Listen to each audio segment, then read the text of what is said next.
कहानी की शुरुआत होती है उस समय में जब दूसरा विश्व युद्ध चल रहा था। डेसमंड नाम का एक जवान लड़का भी फौज में भर्ती हुआ, बाकी सबकी ही तरह अपने देश की सेवा करने के लिए। जब वो ट्रेनिंग कैंप में पहुंचा तो उसने सोचा नहीं था कि आगे का सफर इतना मुश्किल होने वाला है। उसी वक्त उनका ड्रिल सार्जेंट धमाकेदार तरीके से अंदर आया। वो इतनी जोर से बोल रहा था कि पास खड़ा आदमी तो बहरा ही हो जाए। स्मिटी नाम का एक फौजी जो पहले एक चाकू से खेल रहा था, वो सार्जेंट की अचानक हुई एंट्री की वजह से ऐसा चौंका कि उसका चाकू उसके पैर में ही गड़ गया और एक फौजी को तो कपड़े पहनने तक का समय नहीं मिला। सार्जेंट हॉवेल बिल्कुल उसी तरह का फौजी था जैसा फिल्मों में दिखाया जाता है, ऊंची आवाज में चिल्लाने वाला, गुस्सैल और लोगों के हुलिये पर कमेंट करने वाला। डेसमंड को उसका ये अजीब सा तरीका बड़ा ही मजेदार लगा, लेकिन अब जो फौजी सही वक्त पर कपड़े नहीं पहन पाया था, उसे सजा दी गई जिसमें उसे पहली ट्रेनिंग बिना कपड़ों के ही करनी पड़ेगी। ट्रेनिंग की शुरुआत में उन लोगों को अलग अलग तरीके से गांठ मारने सिखाई गई ताकि वो जल्द से जल्द रस्सी को बढ़िया तरीके से बांध सके। बहुत जरूरत पड़ती है सबकी। डेसमंड को इस सब में बहुत दिक्कत आ रही थी, लेकिन वो पहाड़ों में पला बड़ा था तो भागा दौड़ी और चीजों को फांदने की ट्रेनिंग में वो बड़ी ही आसानी से सबसे आगे निकल गया। अब तक उसके लिए सब कुछ बढ़िया चल रहा था, लेकिन असली दिक्कत तब शुरू हुई जब हथियार चलाने की बात आई और डेसमंड ने अपने उसूलों के चलते बंदूक को हाथ लगाने तक से मना कर दिया। ये सुनते ही सार्जेंट हॉवेल उसी वक्त डेसमंड को कैप्टन ग्लोवर के ऑफिस में ले गया। डेसमंड ने कैप्टन से कहा कि उसे बताया गया था हथियार नहीं उठाने पड़ेंगे और उसने ये भी बताया कि शनिवार को मैं काम नहीं कर सकता, उस दिन मैं भगवान का नाम लेता हूँ बस। ग्लोवर को उसकी बात पर हंसी आ गई। वो समझ गया कि डेसमंड को लड़ाई में ले जाने का कोई फायदा नहीं है जब वो उनके बेसिक रूल ही नहीं मान रहा। इसके बाद तो डेसमंड को मानसिक जांच के लिए भेज दिया गया क्योंकि कैप्टन को डेसमंड सर्विस के लिए तंदुरुस्त नहीं लगा। उधर हॉवेल सभी सैनिकों को उनकी बेइज्जती करते हुए नीचा दिखा रहा था। उसने सबको डेसमंड की बात बताई कि कैसे उसने लड़ने से इनकार कर दिया। ये भाई साहब लड़ाई में जाना चाहते हैं, लड़ना नहीं चाहते। वाह। उसने सबसे कहा कि युद्ध में कुछ भी करना, इस आदमी पर भरोसा मत करना। उसी दिन रात के समय लाइट बंद होने से पहले डेसमंड अपनी बाइबल में अपनी मंगेतर की तस्वीर देख रहा था। तभी स्मिटी ने उससे बाइबल छीन ली, लेकिन डेसमंड गुस्सा नहीं हुआ। उसने बड़े आराम से कहा कि भाई दे दे यार। अगले दिन डेसमंड अपने दिमाग की जांच के लिए पहुंचा। डेसमंड ने बताया कि वो बिल्कुल तंदुरुस्त है, उसे कोई बीमारी नहीं, वो बस थोड़ा अलग है, भगवान पर भरोसा रखता है, वो कोई पागल तो नहीं। डॉक्टर को समझ आ गया कि डेसमंड बिल्कुल ठीक है और पागल बोलकर तो उसे बिल्कुल निकाला नहीं जा सकता। उसे युद्ध में एज अ मेडिक काम करना है तो उसे अनुमति दी जा सकती है, लेकिन इसके लिए उसे ट्रेनिंग तो पार करनी पड़ेगी। लेकिन अब तो कैप्टन ग्लोवर की ईगो पर आ गई थी, वो उसे निकालना ही चाहता था। जब वो नियमों के हिसाब से उसे नहीं निकाल पाया तो उसने हॉवेल को डेसमंड की ट्रेनिंग और कड़ी करने को कहा। उसी पल से डेसमंड को सबसे मुश्किल और थकाने वाले काम दिए जाने लगे। टॉयलेट साफ करने का काम भी उसे ही दिया जाने लगा। उसकी हालत और बदतर करने के लिए हॉवेल ने एक सुबह उसका बिस्तर उलट पुलट कर दिया और सभी सैनिकों की आने वाली छुट्टी रद्द कर दी। इसकी वजह उसने डेसमंड को बताया। सबको डेसमंड पर बहुत ज्यादा गुस्सा आ गया और उस रात कुछ लोगों ने मिलकर जब वो सो रहा था तो उसे खूब मारा। स्मिटी जो दूर से ये सब देख रहा था, वो सोच में पड़ गया कि आखिर ये आदमी क्यों जाना चाहता है लड़ने। इसे घंटा कोई रिस्पेक्ट नहीं मिल रही, लोग गाली अलग से दे रहे, क्यों नहीं जा रहा घर पे। अगली सुबह हॉवेल ने देखा कि डेसमंड के पूरे शरीर पर घाव थे और तरस खाकर उससे कहा कि बेटा तू चला जाना, जा क्यों नहीं रहा यहाँ से, चला जा। लेकिन डेसमंड ने सीधा मना कर दिया कि चाहे कुछ भी हो जाए, मैं युद्ध में देश को बचाने के लिए जाऊंगा तो जाऊंगा। और तो और डेसमंड ने उन सिपाहियों के नाम भी नहीं बताए जिन्होंने उसे मारा था, बल्कि उसने कहा कि मैं तो गिर गया था इसीलिए ये निशान पड़े। जैसे ही उनकी ट्रेनिंग खत्म हुई, सभी सैनिकों को छुट्टी मिल गई सिवाय डेसमंड के, जिसे ऑर्डर के खिलाफ जाने की वजह से अरेस्ट कर लिया गया। उधर घर पर उसकी मंगेतर डोरोथी शादी वाले दिन उसका इंतजार कर रही थी। जब वो नहीं आया तो डोरोथी कहीं ना कहीं समझ गई कि जरूर कुछ तो हुआ है, डेसमंड ऐसे ही उसे छोड़ेगा नहीं। जेल में बंद डेसमंड अब अंदर से टूट गया था। उसी दौरान ग्लोवर उससे मिलने आया। उसने सुझाव दिया कि अगर डेसमंड अपनी गलती मान ले तो बिना किसी कार्रवाई के उसे छोड़ दिया जाएगा, लेकिन डेसमंड ने कहा कि मैं गलत बात का साथ नहीं दे सकता। इसके बाद डोरोथी उससे मिलने आई। दरअसल बात बस इतनी थी कि वो बंदूक चलाने को मान ही नहीं रहा था, जिसके बिना उसकी ट्रेनिंग पूरी नहीं हो सकती। डोरोथी ने उससे कहा कि तुम मान क्यों नहीं जाते, एक बार ट्रेनिंग पूरी कर लो फिर मत चलाना। लेकिन डेसमंड का फैसला नहीं बदला और वो हमेशा से ऐसा नहीं था। उल्टा बचपन में तो वो बहुत गुस्सैल था। वो इतना कैसे बदल गया ये दिखाने के लिए कहानी समय में पीछे गई। अब हम एक छोटे डेसमंड को देखते हैं। उसका हैल नाम का एक भाई भी है। उसकी माँ बर्था एक बहुत ही धार्मिक औरत है और पिता टॉम एक रिटायर्ड फौजी। दोपहर के वक्त डेसमंड और हैल आपस में लड़ रहे थे। लड़ते लड़ते बात बहुत ज्यादा बढ़ गई और डेसमंड ने गुस्से में आकर एक ईंट अपने भाई के माथे पर दे मारी, जिसके बाद हैल मरते मरते बचा।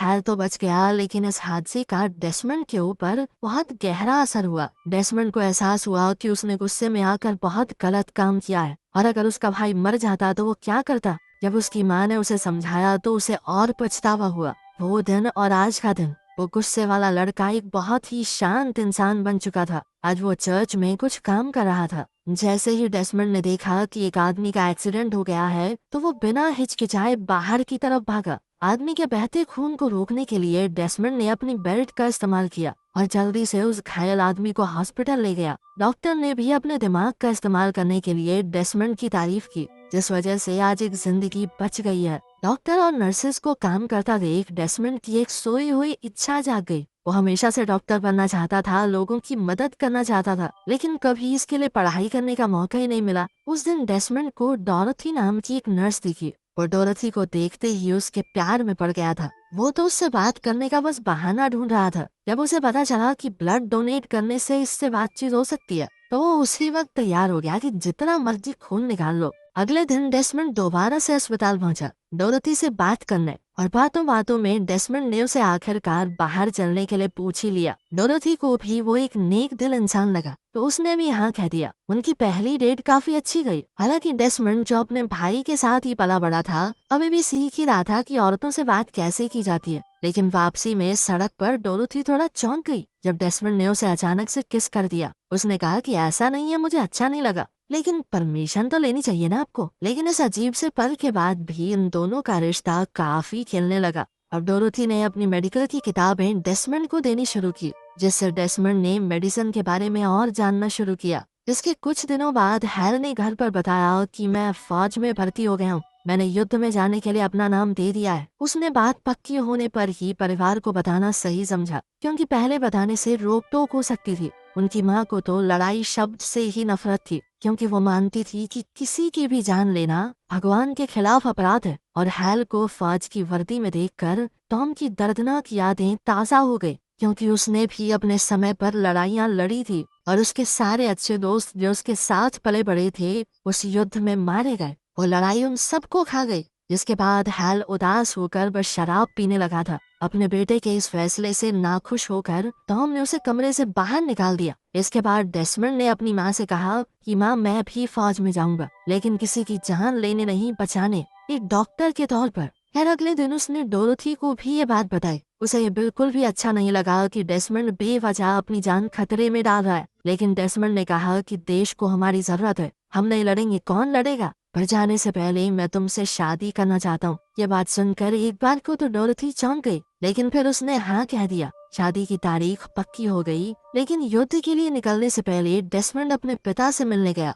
जो अपने उन दोस्तों की कब्रों के पास खड़े थे जिनको उन्होंने युद्ध में खो दिया। आवाज में कड़वाहट लिए टॉम ने कहा कि ये सब बेवकूफ थे, मरने मारने की बातें, देश की बातें करते थे। दरअसल टॉम नहीं चाहता था कि उसे अपने बेटों में से किसी को भी दफनाना पड़े, और खासकर उसे ये बिल्कुल नहीं लगता था कि डेसमंड इस लड़ाई से वापस आएगा, क्योंकि अपने भाई को लगभग मार देने के बाद उसने कसम खाई थी कि आज के बाद किसी को नहीं मारूंगा, किसी के ऊपर हमला नहीं करूंगा, और उसके हिसाब से इस तरह युद्ध नहीं जीता जाता। अब डेसमंड का ट्रेनिंग पे जाने का दिन आ गया। डोरथी ने उसे एक बाइबल दी जिसके अंदर उसकी एक तस्वीर थी, उनके प्यार और भरोसे की निशानी। इसके बाद ट्रेनिंग में जो कुछ हुआ वो तो हम देख ही चुके हैं। अब डेसमंड जेल में बंद था और डोरथी को समझ नहीं आ रहा था कि आखिर उसे कैसे छुड़ाए। जब डोरथी को कुछ नहीं सूझा तो उसने डेसमंड के माँ बाप को फोन लगाया मदद के लिए। अगले दिन डेसमंड के पिता फोर्ट जैक्सन पहुंचे, अपनी पुरानी यूनिफॉर्म पहनकर जिसमें सारे मेडल सजे हुए थे। बिना हिचकिचाए उन्होंने अपने पुराने कमांडिंग ऑफिसर से बात करनी चाहिए, जो ब्रिगेडियर बन गए थे। वहाँ डेसमंड का कोर्ट मार्शल शुरू हुआ और डेसमंड अपने निर्दोष होने की स्टेटमेंट पर कायम रहा। जैसे ही उसे सजा सुनाई जाने लगी तभी वहाँ टॉम आया, जो ब्रिगेडियर से एक लेटर लिखवा कर लाया था। ये लेटर सबको याद दिलाने के लिए था कि देश के संविधान के हिसाब से कोई आदमी अगर किसी चीज में मानता है तो उसकी सोच के खिलाफ जाने वाली चीजों को तो वो मना कर सकता है। इसका हक है सभी लोगों को। ये सोचकर कि ये मुद्दा कहीं ज्यादा न उछल जाए, इस मामले को वहीं रद्द कर दिया गया और डेसमंड पर लगे आरोप हटा दिए गए। अब वो लड़ाई में एक मेडिक के तौर पर जाने के लिए पूरी तरह तैयार था, वो भी बिना कोई हथियार उठाए। इसी खुशी में अब आखिरकार डेसमंड और डोरोथी की शादी हुई और उन दोनों ने पहली रात साथ बिताई। 1945 में डेसमंड की टुकड़ी को जापान के ओकिनावा आइलैंड पर तैनात किया गया। अब वो सीधे सीधे युद्ध के मैदान में कूदने वाले थे। जैसे ही वो वहां पहुंचे, दिल दहला देने वाले नजारे सामने आए। लाशों के ढेर ऐसे हटाए जा रहे थे जैसे कचरा हो। तब समझ आया कि वो उन सैनिकों की जगह लेने आए हैं जो पहले से मर चुके हैं। पिछले डिवीजन के बचे हुए सैनिकों को ग्लोवर की यूनिट के साथ मिला दिया गया और वहीं डेसमंड की मुलाकात 2 और मेडिक्स से हुई। वहां उन्हें पता चला हैक्सॉ रिज के बारे में। अमेरिका की फौज ने हैक्सॉ रिज पर 6 बार कब्जा करने की कोशिश कर ली थी, लेकिन हर बार जापान की सेना ने उन्हें धूल चटा दी। दुश्मन जानबूझकर मेडिक्स के ऊपर हमला करता है ताकि घायल लोगों की कोई मदद ना हो सके। इसी वजह से डेसमंड को मेडिक वाला साइन हटाना पड़ा ताकि उसके ऊपर कोई खास ध्यान न जाए। उसे अपने बचाव के लिए एक हेलमेट भी दिया गया। कुछ ही दिनों में यूनिट हैक्सॉ रिज पहुंच गई। इस जगह पर कब्जा करना बहुत जरूरी था। यहाँ कब्जा करते ही इस आइलैंड पर पूरी तरह से कब्जा हो जाएगा। अमेरिका की फौज ने जल्दी से चढ़ाई शुरू कर दी। जापानी मोर्चों को कमजोर करने के लिए दुश्मन पर भारी बमबारी की जा रही थी और युद्ध के मैदान में हर तरफ धुआं छा गया। उनकी यूनिट इस चीज का फायदा उठाकर चोटी की ओर चढ़ने लगी, लड़ाई के लिए एकदम तैयार। लेकिन वो कहाँ जानते थे कि ये युद्ध बहुत ज्यादा भयानक होने वाला है। जैसे जैसे वो ऊपर बढ़ते चले, जापानी फौज की तरफ से भी भयानक बमबारी होने लगी। एक के बाद एक फौजी मरने लगे, लेकिन डेसमंड जितने आदमियों को बचा सकता था उनकी मदद करता रहा, यहाँ तक कि उन सिपाहियों की भी जो पहले छूट गए थे। कई बार जापान के सैनिक डेसमंड को मारने के काफी करीब आ गए, लेकिन स्मिटी ने मौका मिलने पर उसकी जान बचाई। स्मिटी सबको मारता रहा और डेसमंड को कई बार बचाया। बहुत ही लंबे और खतरनाक युद्ध के बाद रात आ गई और अमेरिकन ने मोर्चा संभालने का फैसला किया। उन्होंने वहीं पर कैंप लगा लिया ताकि सुबह होते ही पूरी चोटी के ऊपर कब्जा किया जा सके। हॉवल ने सबको बताया कि कहीं भी अकेले जाना बहुत खतरनाक है, इसलिए अपने अपने गड्ढों में ही आराम कर लेना, इधर उधर बाहर मत जाना। लेकिन डेसमंड पूरी जान लगाकर घायल सैनिकों को बचाने में लगा हुआ था। वो नहीं चाहता था कि एक भी जिसे बचाया जा सकता है वो बेमौत मारा जाए। वो अपनी जान के बारे में ना सोचते हुए जिंदा बचे हुए लोगों को बचाने निकल पड़ा। डेसमंड ने कुछ घायल सैनिकों की जान बचा ली और उन्हें वापस ले आया। इसके बाद वो और स्मिटी एक गड्ढे में आराम करने लगे। अब स्मिटी का बर्ताव डेसमंड के लिए पूरी तरह बदल गया। जिस तरह डेसमंड अपने बारे में ना सोचते हुए सबकी जान बचाने में लगा हुआ था, उससे स्मिटी की आंखों में उसके लिए बहुत ज्यादा इज्जत आ गई थी। दोनों ने आपस में थोड़ा हंसी मजाक किया और उनका रिश्ता काफी बेहतर हो गया। जब डेसमंड सोया तो उसे युद्ध के डरावने सपने आने लगे। उसने देखा कि दुश्मन उनके खड्डे में घुस गया और उन दोनों को मार दिया। वो बेहद डरा हुआ था और उसने अपना सपना स्मिटी को बताया। लेकिन स्मिटी ये सुनकर दंग रह गया कि तूने सपने में भी हथियार नहीं उठाया जब वो दुश्मन हमें मारने वाले थे। कमाल आदमी है भाई तू। अब करने को कुछ और तो था नहीं, तो डेसमंड ने उसे अपनी कहानी सुनाई। सालों तक दारू पी के उसके पिता उसकी माँ को मारते रहे और डेसमंड रोज ना चाहते हुए भी ये सब देखता। एक दिन जब हद हो गई तो डेसमंड ने टॉम का सामना किया। टॉम से उसकी बंदूक लेकर उसी पर टांग दी, लेकिन उस पल उसे ताकतवर महसूस नहीं हुआ, बल्कि उसके पिता टूटकर घुटनों पर बैठ गए और बुरी तरह रोने लगे। उसके पिता की यह हालत भी तो युद्ध की वजह से ही हुई थी। उन्होंने इस बंदूक की वजह से अपने कई दोस्तों को खोया। उस दिन से मैंने कसम खा ली थी कि आज के बाद कभी हथियार नहीं उठाऊंगा। स्मिटी ने भी अपनी कहानी सुनाई। उसने कभी अपने पिता को नहीं देखा और उसकी माँ उसे एक अनाथ आश्रम में छोड़ गई जब वो बच्चा था। खैर सुबह होते ही जापानी फौज ने पलटवार शुरू कर दिया। अभी अमेरिकी फौजी थोड़ी थोड़ी कच्ची नींद में ही थे। भारी बमबारी के चलते हॉवल ने पीछे हटने का ऑर्डर दिया। उनकी नेवी ने उनकी सुरक्षा करने की कोशिश की, लेकिन जापानी फौज बहुत ज्यादा खतरनाक बमबारी कर रही थी। इस सब में स्मिटी बुरी तरह घायल हो गया, लेकिन डेसमंड नहीं डरा। उसने अपने दोस्त को उठाया और सुरक्षित जगह पर ले गया। कोई और रास्ता नहीं था तो अमेरिकन फौज पूरी तरह से वहां से हट गई। और चोटी से नीचे उतर आई। डेसमंड भी वहां से जा सकता था, लेकिन वो नहीं गया। उसे रोते हुए आदमियों की चीखें सुनाई दे रही थी जो अब पीछे छूट गए थे। उसने फैसला किया कि इन सबको बचाना होगा। कैप्टन ग्लोवर पीछे हटने की अगुवाई कर रहा था। बचे हुए सैनिकों को इकट्ठा करके वो वहां से निकलने लगा। उन्होंने उस जगह की निगरानी के लिए कुछ ही फौजियों को पीछे छोड़ा। वहीं अपनी जान की परवाह किए बिना डेसमंड इस तबाही के बीच में जूझ रहा था। वो एक के बाद एक घायल सैनिकों को बचा रहा था। वो एक रस्सी की मदद से एक एक करके उन सबको बांधकर नीचे उतारता गया। जैसे ही ग्लोवर समझा कि डेसमंड कर क्या रहा है, उसने तोप खाने से हमला करने के आदेश दिए ताकि डेसमंड की सुरक्षा हो सके। लेकिन इस वजह से डेसमंड, ग्लोवर और बाकी बचे सैनिक दुश्मन की नजर में आ गए और अब वो पूरी तरह से देख रहे थे। कभी भी हमला हो सकता था, लेकिन फिर भी डेसमंड ने हार नहीं मानी। गाड़ियां आई ताकि घायल सैनिकों को ले जा सकें, जिन्हें डेसमंड नीचे उतार रहा था।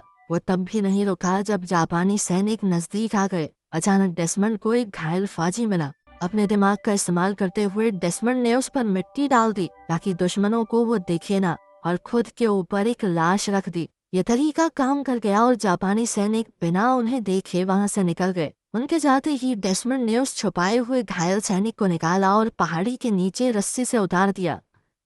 वहीं हताश हो चुका ग्लोवर अपने सुपीरियर से मदद की मांग कर रहा था, लेकिन युद्ध के चलते अब वो भी मदद भेजने में झिझक रहे थे। जैसे जैसे ये युद्ध आगे बढ़ रहा था, डेसमंड ने एक खतरनाक कदम उठाया। वो चोटी से नीचे उतरने लगा, लेकिन इस बार दुश्मन ने उसे देख लिया। भारी गोलाबारी के चलते डेसमंड एक जापानी टनल में कूद गया। वहां उसे एक घायल जापानी फौजी मिला। इस टनल को जापानी सैनिक चुपचाप आने जाने के लिए इस्तेमाल करते थे। कुछ फौजी उस वक्त वहां से आ जा रहे थे, इसलिए डेसमंड जल्दी से छुप गया। वो पकड़ा नहीं गया, लेकिन अचानक उसे पूरी तरह से घायल फौजी मिला। लेकिन डेसमंड उसे दुश्मन की तरह नहीं देख रहा था। वो उसके लिए सिर्फ एक आदमी था जो दर्द में है। उसने उसे मॉर्फिन दी और उसके घाव पर पट्टियां कर दी। जब डेसमंड टनल से निकला तो बहुत रात हो चुकी थी, लेकिन अंधेरा भी उसे रोक नहीं सका। वो अभी भी एक के बाद एक फौजियों को बचा रहा था। बार बार रस्सी को पकड़कर लोगों को नीचे भेजने में उसके हाथ छिल चुके थे। अब उनसे खून बह रहा था, लेकिन फिर भी वो रुका नहीं। उसने अपने साथियों के साथ साथ बहुत से जापानी फौजियों को भी धीरे धीरे नीचे उतारा। सुबह होते ही ग्लोवर ने देखा कि बहुत से घायल सैनिकों को युद्ध मैदान से बचाकर नीचे लाया गया है। एक घायल सैनिक ने बताया कि जिस आदमी को हम लोग डरपोक कह रहे थे, उसने अकेले ये सब कुछ कर दिखाया है। तभी डेसमंड को हॉवल और एक दूसरा सैनिक मिला। वो दोनों घायल थे मगर जिंदा।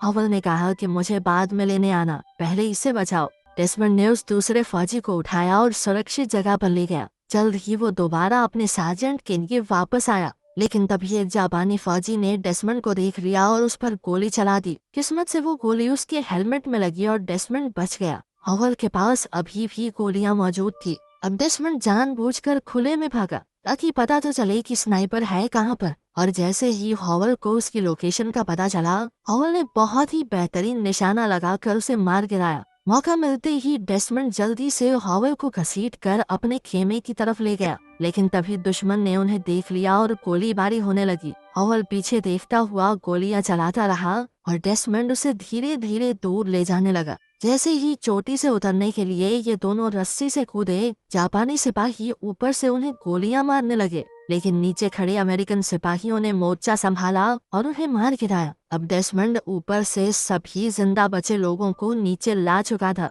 नीचे आकर डेसमंड को सबकी नजरों और दिल में अपने लिए इज्जत नजर आई। वो न जाने कितने समय से ये सब कर रहा था। वो बेहद कमजोर हो चुका था, तो उसे मेडिकल रूम ले जाया गया। वहां जाकर पता चला कि दूसरा मेडिक नहीं बच पाया। इस सब के बाद ग्लोवर डेसमंड के पास आया और कहा कि भाई तू महान है, मैंने तेरे साथ जो बुरा बर्ताव किया उसके लिए माफ कर दे यार। उसने कहा कि डेसमंड ने जो कुछ भी अपने देश के लिए किया वो कोई और नहीं कर सकता। ग्लोवर ने यह भी कहा कि अब हम कल जाएंगे रिज के ऊपर, लेकिन कल शनिवार है, तेरी प्रार्थना का दिन, तो अगर तू कल ऊपर नहीं जाना चाहता तो कोई बात नहीं। लेकिन डेसमंड ने कहा कि मैं जाऊंगा। हमले से पहले अब पूरी यूनिट ने उसकी प्रार्थना खत्म होने का इंतजार किया कि कुछ भी हो जाए डेसमंड के बिना थोड़ी ऊपर जाएंगे। इस बार अमेरिकन ने जापानी फौजियों पर अचानक हमला किया, जिसके लिए वो तैयार नहीं थे। साथ ही अमेरिकन के पास पीछे से मदद आ चुकी थी और डेसमंड की बताई हुई टनल भी मिल गई। इसलिए दुश्मन को हराना काफी आसान हो गया।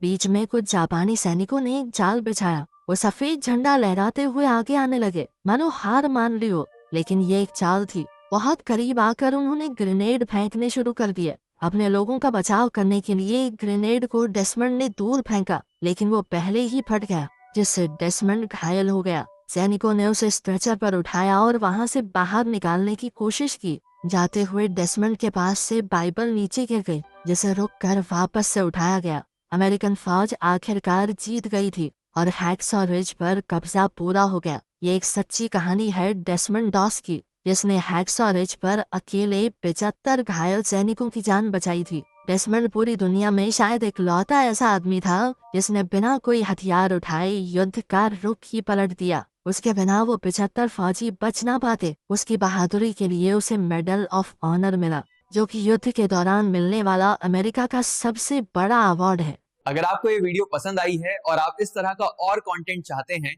तो कृपया हमारे YouTube चैनल को लाइक, शेयर और सब्सक्राइब करें।